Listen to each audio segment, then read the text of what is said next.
ఈ సంకేతాల్లో ఏవి కనిపించినా సరే మీ కుటుంబంలో ప్రేతశాపం ఉందని ప్రతి ఒక్కళ్ళు అర్థం చేసుకోవాలి.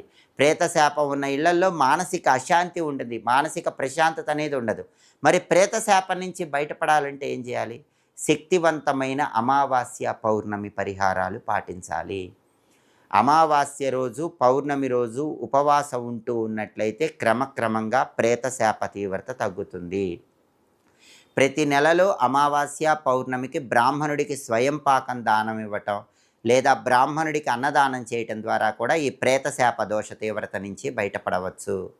అలాగే అమావాస్య రోజు రావి చెట్టు దగ్గర ప్రమిదలో ఆవాల నూనె పోసి 12 ఒత్తులు విడిగా వేసి దీపం పెట్టి 12 ప్రదక్షిణలు చేయటం ద్వారా కూడా ప్రేతశాప నుంచి సులభంగా బయటపడవచ్చు.